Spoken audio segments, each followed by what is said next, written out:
신경하시겠습니다. 전능하사 천지를 만드신 하나님 아버지를 내가 믿사오며 그 외아들 우리 주 예수 그리스도를 믿사오니 이는 성령으로 잉태하사 동정녀 마리아에게 나시고 본디오 빌라도에게 고난을 받으사 십자가에 못 박혀 죽으시고 장사한 지 사흘 만에 죽은 자 가운데서 다시 살아나시며 하늘에 오르사 전능하신 하나님 우편에 앉아 계시다가 저리로서 산자와 죽은 자를 심판하러 오시리라. 성령을 믿사오며 거룩한 공회와 성도가 서로 교통하는 것과 죄를 사하여 주시는 것과 몸이 다시 사는 것과 영원히 사는 것을 믿사옵나이다. 아멘. 찬송가 545장 찬양하시겠습니다.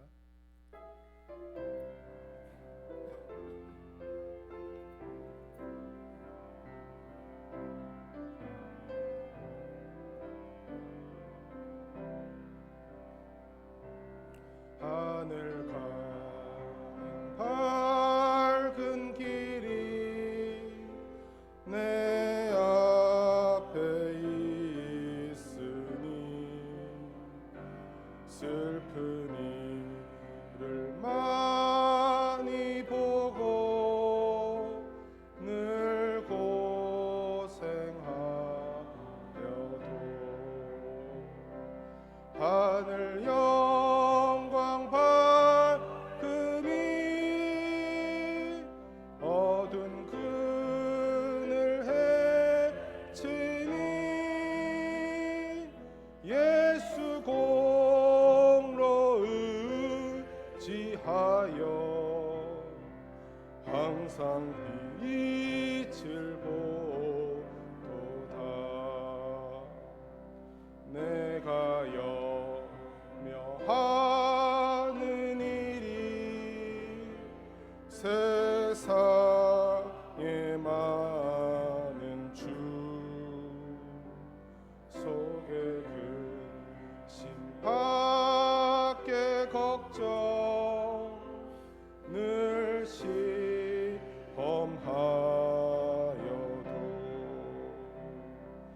예수 보배로운 피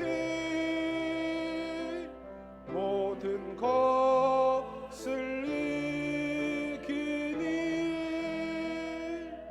예수 공로 의지하여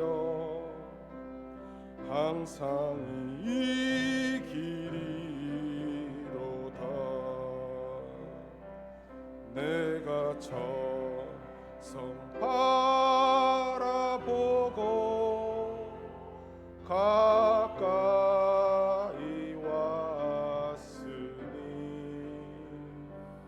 아버지의 영광 집에 나 쉬고 싶도다. 나는 부족하여도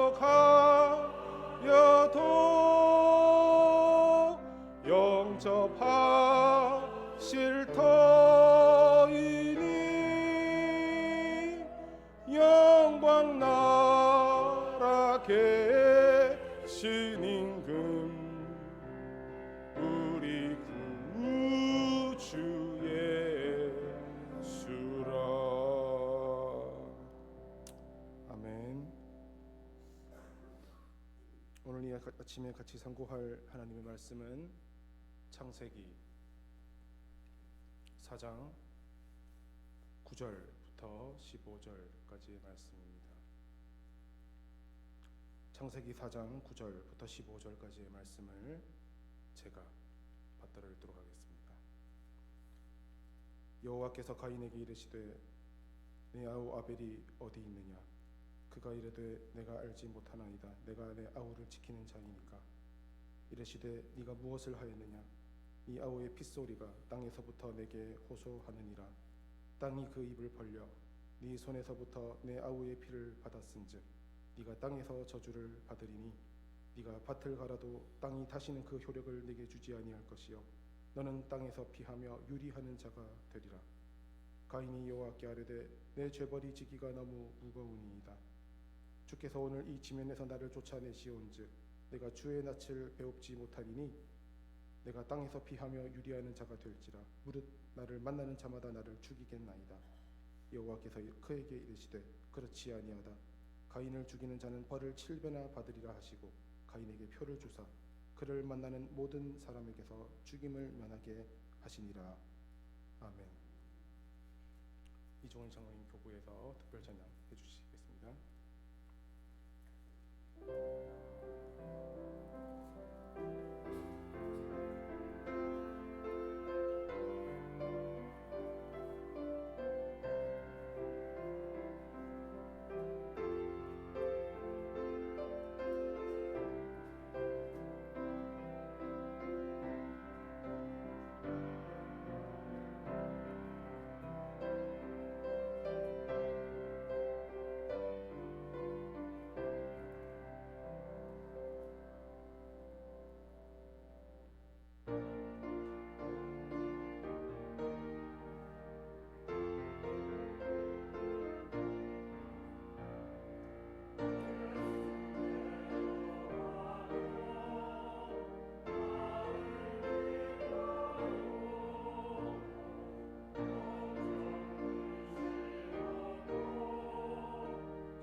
같이 찬양하시겠습니다.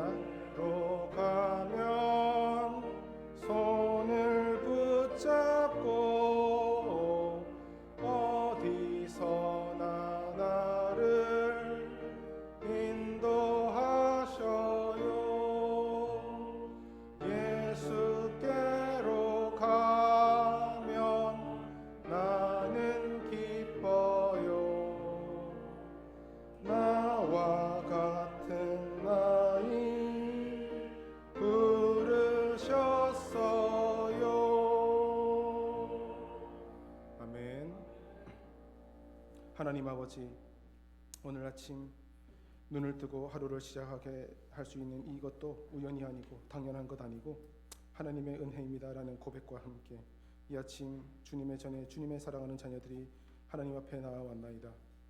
이 중에서도 특별히 찬양으로 하나님께 영광 돌린 이종일 장로님 교구의 찬양 주님 기뻐 받아 주시고 그 모든 목장에 주님께서 함께하여 주셔서 그 모임들 가운데 그 성도의 귀한 교제들 가운데 하나님께서 기뻐하시는 것들만 가득 차면서 서로를 세우며 우리가 한 지체됨을 느끼는 귀한 모임들로 주님 세워 주시옵소서.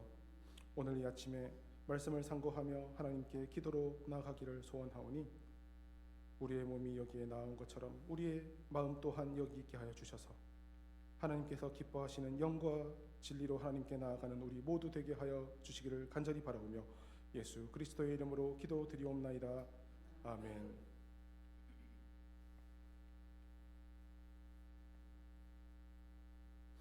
하나님께서 가인에게 니아우 아벨이 어디 있느냐 이렇게 물어보셨다라고 본문 첫 절에서 우리에게 말해줍니다. 이 하나님의 질문이 참 심상치가 않습니다. 하나님께서는 이렇게 우리 인생들에게 제3자에 대해서 질문하지 않으십니다.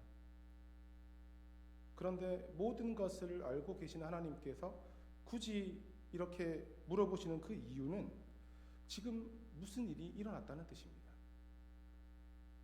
아벨아 네가 어디 있느냐 라고 물어보실 때 그 대답할 수 있는 당사자가 없어서 이렇게 제3자에게 물어보시는 질문입니다. 이거 무슨 말인지 다들 아시죠? 오늘 본문 바로 앞절에 나오는데요.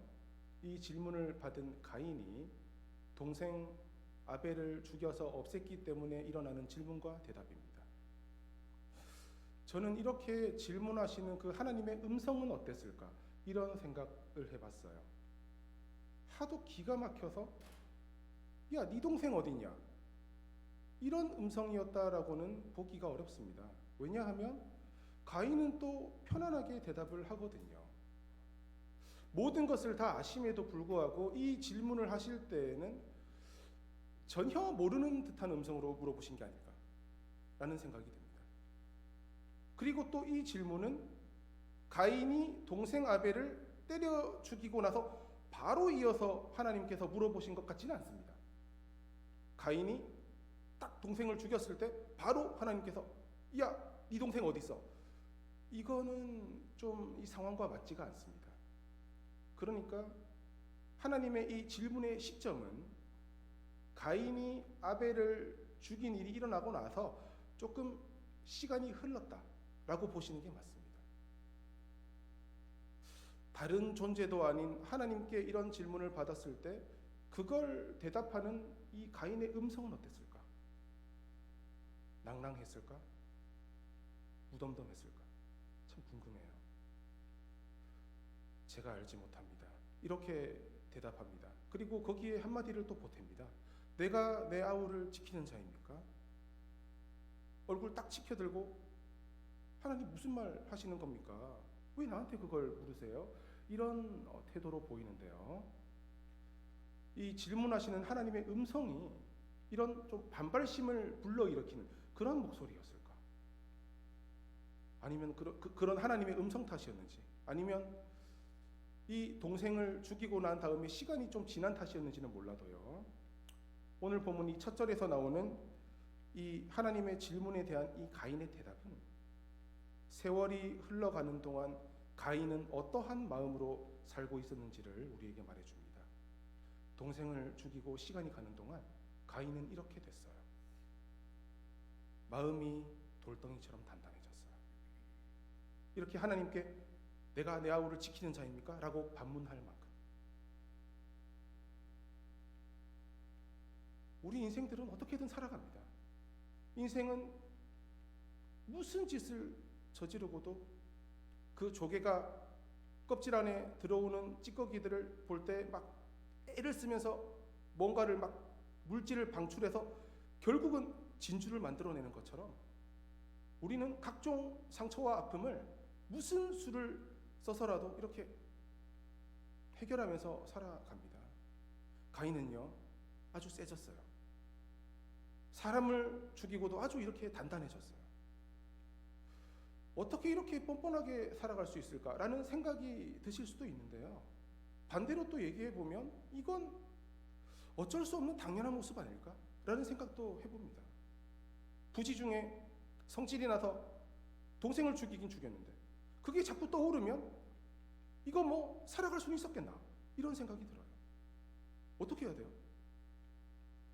우리가 1차원적으로 이 본문을 대하면요, 가인의 모습을 볼 때 뭐 이런 작자가 다 있어 이런 마음이 드실지 몰라도요, 여기에 우리 인생의 모습을 다 담아서 보셔도 됩니다. 어떤 게 더 나은 건지. 참 이렇게 앞에 서서 말씀을 전하고 이 하나님의 복된 소식을 전하는 이 목사로서는 이런 길 가지 마세요 이렇게 얘기하기가 대단히 힘들어요. 오늘 말씀을 준비하면서 이 본문을 아주 생각하고 또 생각하고 이 가인의 속마음을 이리저리 들여다본 저는요, 이 가인 이거 나쁜 사람입니다, 이러시면 안 됩니다 이렇게 말씀드리고 넘어가기 힘들어요. 살아야죠. 일단 살아야 됩니다. 이 가인이 이런 짓을 저지르고도 살아있어서 일단 감사해요. 아이고 내가 무슨 짓을 했나 이러면서 막 자조하면서 막 극단적인 선택을 하는 모습이 우리 사회에 너무 편만해 있는데요. 그러면 안 됩니다. 그거 책임지는 거 아닙니다. 그런데 또 그렇다고 그냥 이렇게 마음이 단단해져가지고 내가 내 아우 지키는 자입니까? 이렇게 따지듯이 말하게 되는, 이것도 좀 아닌 거고 참 마음이 어려워요. 그런데요, 만약에 하나님의 이 질문, 네 아우 아벨이 어디 있냐, 이 질문이 딱 왔을 때 가인이 대성통곡을 했다면 어땠을까? 이 하나님의 질문이 그냥 막 깨진 유리 조각 위에 자기 몸을 막 굴리는 것처럼 그렇게 자기를 막 찌르는 게 되어가지고 계속 마음속에 짐으로 있다가 이 하나님의 질문이 딱 그걸 건드려가지고 아이고 하나님 하면서 막 펑펑 울었다면 어땠을까? 만약에 그랬다면 이 다음 구절 10절에 하나님의 말씀의 내용이 달라지지 않았을까? 이런 생각을 해봤어요. 오늘 본문의 이 첫 번째 구절은요, 어떻게든지 부지중이라도 실수를 할 수 있는 우리 인생이 세월이 지난 후에 나타날 수 있는 그런 어떤 한 면모를 보여주는데요, 이 가인처럼 우리도 하나님 앞에서 살아가는 자로서 어떤 모습을 보이는 것이 나았을까 한번 생각해 보시기를 바랍니다. 맨날 자기를 쳐서 그냥 진이 빠져서 자기를 스스로 벌주는 그런 자리를 가는 것도 안쓰럽고, 그냥 손바닥으로 하늘을 가리면서 내가 뭘 그리 크게 잘못했다고 그래 하면서 막 하늘을 향해서 하악질하는 그런 모습도 아니라고 할 때 어떤 모습이 더 좋을지는 답이 나온 줄로 압니다. 가인이 대성통곡을 했다면 어땠을까? 하나님 입에서 네 아우라는 말이 그냥 떨어지자마자 그냥 까무러치면서 아이고 하나님 저 좀 어떻게 해주세요, 이랬으면 우리 하나님이 오히려 위로해 주시지 않았을까? 그런 생각을 저는 해보았습니다. 하지만 가인은 이제 그렇게 대답하지 않았어요. 제가 알지 못합니다. 제가 제 아우를 지키는 자입니까? 이렇게 대답을 했고요. 하나님께서 이어서 말씀하십니다. 네가 뭘 했냐? 네 아우의 핏소리가 내게 호소하느니라. 자, 이거 중요합니다. 피도 소리를 내고 그 소리는 또 하나님께 이렇게 상달된답니다. 형에게 소리 없이 매맞아 죽고 세월도 흘러서 이제는 아무도 기억하지 못하는 그의 마지막 그 핏소리를 하나님은 들으셨다고 오늘 본문은 분명히 말씀합니다. 하나님께는 감춰지는 거 없습니다. 오늘 이 가인과 아벨 이 둘 중에서 우리 성도님들께서는 어느 위치에 있으신지 저는 알 수 없지만요, 각자 자신의 위치를 한번 집어넣어 보시면서 하나님 앞에 사는 자의 그 올바른 모습을 꼭 찾으실 수 있는 우리 모두가 되실 수 있기를 진심으로 소원합니다. 혹시 내 위치가 가인이다 라고 생각되신다면 지금까지 말씀드린 것처럼 아이고 하나님 하는 그 자리에 가야 되는 거고요. 혹시 내 자리가 아벨이다 라고 생각되신다면 저는 오늘 본문 뒤에 숨어서 이렇게 말씀드릴 수밖에 없습니다. 예수 믿으면서 내가 한이 맺혔다, 내가 한이 있다, 이 소리는 하시면 안 됩니다. 하나님은 다 아신대요. 우리가 잘 아는 이사야서 40장 말씀, 야곱아 어찌하여 네가 말하며 이스라엘아 네가 이르기를 내 길은 여호와께 숨겨졌으며 내 송사는 하나님에게서 벗어났다고 하느냐. 그러니까 하나님은 내 길 모르시지, 내 마음, 나의 그 송사, 그 억울한 일이 있을 때 판단해 주십시오 하는 그 송사, 그거 하나님은 모르시지, 이렇게 말하면 안 된다는 거예요. 왜요? 그 다음에 이어서 나와요. 너는 알지 못하였느냐, 듣지 못하였느냐. 영원하신 하나님 여호와 땅끝까지 창조하신 이는 피곤하지 아니하시며 곤비하지 아니하시며 명철이 한이 없으시며 피곤한 자에게는 능력을 주시고 무능한 자에게는 힘을 더하시나니 소년이라도 피곤하고 곤비하며 장정이라도 넘어지고 쓰러지되 오직 여호와를 앙망하는 자는 새 힘을 얻으리니 독수리가 날개치며 올라감 같을 것이요 다른 박질하여도 곤비하지 아니하였고 걸어가도 피곤하지 아니하리로다.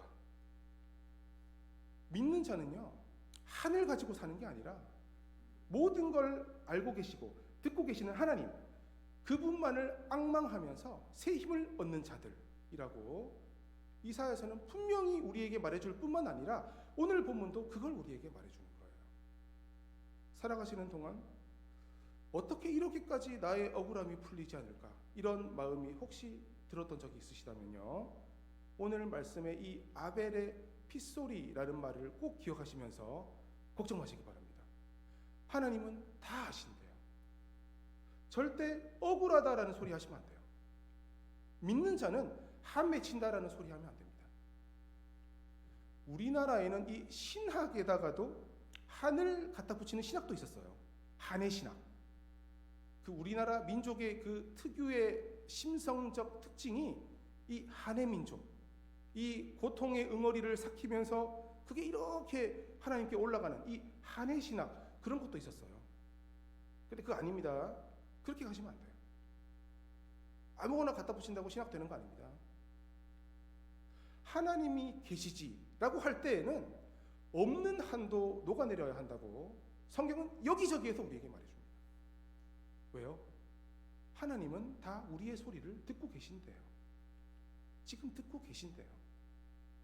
그 아브라함처럼 그 의인, 그 믿음의 조상도 자기와 그렇게 같이 살면서 동고동락했던 그 여인하고 자기에게서 나온 그 아들 하갈과 이스마엘을 내보낼 때요, 아브라함이 할 수 있는 건 아무것도 없었어요.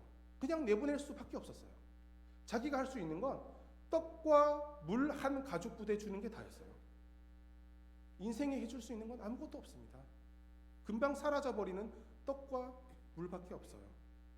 그리고 광야에서 이제 방황하다가 이제는 죽게 되었을 때 아들 이스마엘이 죽는 것을 참아 볼 수 없어가지고 아들은 저기 덤불 아래 쓰러져 있고 자기는 멀리 떨어져서 이 죽어가는 아들을 보면서 막 방성대곡을 하고 있을 때 성경 잘 보시길 바래요. 하나님께서 저기 있는 아이의 소리를 들으셨대요. 창세기 21장에 나옵니다. 집에 가셔서 찾아보시길 바래요. 애는 지금 소리 없이 죽어가고 어미는 방성대곡하면서 울고 있는데 하나님은 소리 없이 누워서 죽어가는 그 이스마엘의 소리를 들으셨대요. 이거 꼭 기억하시면서 힘내시는 우리 성도님들 되시기를 간절히 소원합니다. 이 오늘 본문 10절에 이 하나님의 말씀을 가인이 먼저 말했다면 얼마나 좋았을까. 아이고 제 아우의 핏소리가 하나님께 갔군요. 가인이 이랬으면 얼마나 좋았을까, 이런 생각이 들어요. 그런데 하나님이 말씀하셨어요. 그러면서 이어서 말씀하시기를 땅이 그 피를 받았으니 너는 이제 땅으로부터 저주를 받을 거야. 네가 밭을 갈아도 땅이 효력을 발하지 아니하고 너는 땅에서 피하며 유리하는 자가 될 거야. 이렇게 말씀하십니다. 그러니까 네가 이렇게 땅을 더럽혔으니까 땅에서는 너는 이제 업이 없을 거야 라는 뜻입니다. 유리하는 삶, 정처 없는 삶, 쉽게 얘기해서 불안한 삶입니다. 하나님 앞에 잘못을 저지르고 아이고 하나님 하면서 자신의 잘못을 스스로 이실직고 아니하는 그런 영혼은 피곤한 삶, 유리하는 삶, 정처 없는 삶을 사는 것을 오늘 본문은 우리에게 말해줍니다. 그랬더니 가인이 내 죄벌을 지기가 너무 무겁습니다. 내가 이제 땅에서 저주를 받고 하나님께서 더 이상 하나님의 낯을 보지 못하게 하시니까 이제는 나를 만나는 자마다 나를 죽일 거예요. 이렇게 말을 하는데요. 참 이 구절도 생각 많이 해야 되는 구절입니다.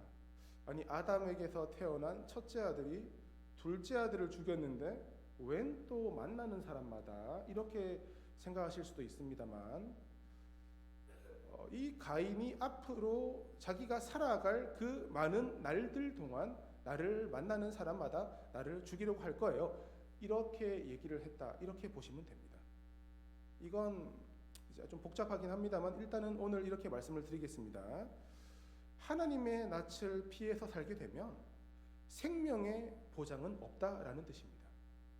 만나는 사람마다 왜 가인을 죽이려고 하겠어요? 그러니까 이 뜻은 하나님께서 손을 놓으시면 그 생명은 보장할 수 없다라는 면에서 생명의 주인은 하나님이시라는 것을 지금 가인이 고백을 한 거죠. 그럼 나 지금 죽으라는 거네요. 이 얘기입니다. 이제 하나님께서 손 놓으시면 나는 죽는 겁니다. 그랬더니 하나님께서 그렇지 않아. 너를 죽이는 자에게는 벌을 7배나 받아라고 하면서 표를 주셨답니다. 이게 무슨 표인지는 우리가 알 수 없지만요, 성경을 다 뒤져봐도 확실하게 말씀드릴 수 있는 건요, 가인은 매 맞아 죽었다는 말은 없습니다. 그냥 살았어요. 이 죽을까봐 내 죄벌이 너무 무겁습니다 했는데 하나님께서 그것을 막아주셨어요. 그런데요, 하나님께서 가인에게 가벼운 벌을 주셨는지 아니면 이게 좀 어떤 벌인지 오늘 본문의 앞뒤를 보시면서 생각을 많이 한번 해보시길 바라요. 그는 평생을 자기의 이마를 금강석같이 하면서 손바닥으로 하늘을 가리는 그런 삶, 정처 없이 유리하면서 평강을 얻지 못하는 그런 삶을 살다가 갔다고 말할 수밖에 없습니다. 죄벌이 어떤 게 더 무거울까? 죽지 않고 오래오래 사는 그게 가벼운 죄벌인지, 매맞아 죽더라도 이 평강 깨진 삶이 얼마나 무서운 것인지 이 가인은 몰랐던 게 아닐까? 이 가인은 자기의 이 간구를 스스로 알아듣고 말을 했나? 라는 생각이 저는 많이 들었어요. 오늘 본문은요, 하나님 앞에 사는 인생들 가운데 내 앞에 하나님 계심을 인정하는 자에게 주시는 삶은 평강이라는 것을 우리에게 말해줍니다. 무슨 일을 겪었을 때에도 하나님이 아신다 라고 하는 것을 잊지 않는 자들, 그들이 믿음을 가진 자들입니다. 그들은 매맞아 죽는 이런 자리에 있을지라도 이렇게 땅에서 유리하면서 평강 잃은 채 그냥 삶을 부지하는 이런 삶을 살지 않는다고 오늘 본문은 이 가인의 반대의 모습으로 우리에게 말해줍니다. 사는 동안에 부지 중에 우리는 하나님 앞에서 잘못을 저지를 수 있습니다. 그때 청산하시는 우리들 되실 수 있기를 바랍니다. 아무도 보는 자가 없었지 라고 하면서 그거를 감추고 구중궁궐 속에 나의 잘못을 숨기는 그런 피곤한 삶 살지 마시고, 아이고 하나님 하면서 막 떼굴떼굴 구르면서 하나님 앞에서 청산하는 그런 삶 살기를 바라고요. 또 이 반대의 길, 이 아벨의 길을 갔다라고 할 때에는 다시 말씀드립니다. 한은 가지시면 안 돼요. 하나님을 얘기하면서 한은 안 됩니다. 그거는 같이 갈 수가 없어요. 하나님의 이름을 딱 부를 때는요, 모든 것을 아시는 하나님 알아서 해주십시오 이렇게 하는 겁니다. 오늘 가인에게 이 표를 주시면서 죽지 않게 해주셨다는 내용도 같은 겁니다. 심판은 하나님께 있습니다.